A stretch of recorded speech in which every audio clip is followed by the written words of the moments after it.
I believe it was in the spring of 2010, Secretary Duncan actually came to the Ed School, and I had an opportunity to ask him a question about the federal support for family and community engagement.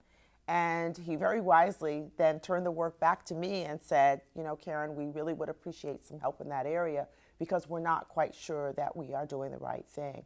So with the help of some of my colleagues, I went to Washington as a consultant, and one of the things that we helped the USDOE develop was the dual capacity framework for family school partnerships. So what we thought we would do with the framework was to try to really focus in on this concept of capacity. So the main problem in terms of developing effective family school partnerships is that none of the stakeholders have really had any good guidance in how to do that. There's been limited capacity there. Many districts now are starting to do things like parent universities and parent academies and parent workshops, but they're not providing that same type of development and support for their staff. So that really defines the problem. The second section of the framework, I think, is the most important part because that tells you what have we learned about promising high-impact strategies to help do really good work around building partnerships between home and school. So there are process conditions that we've defined.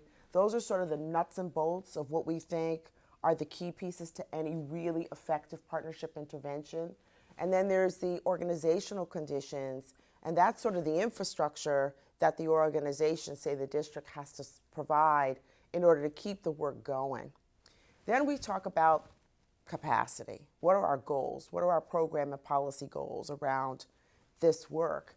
So this is really where you want to see growth when it comes to your purpose for your family and community engagement partnerships.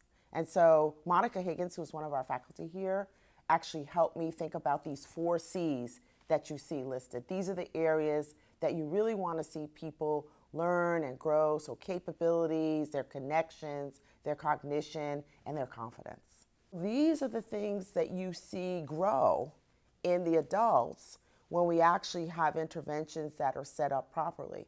And so finally what we hope will happen is now we will have staff that are very skilled at partnering with families. They know how to be welcoming to parents.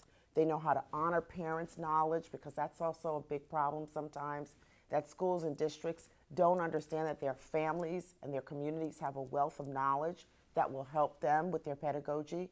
And then on the side of the families, we now have families who can participate in multiple roles. So they can be encouragers of their children's learning. They can be monitors of time. And then maybe some of them, because not all of them can do it because they may work 2 or 3 jobs, can come and participate in decision making and other things.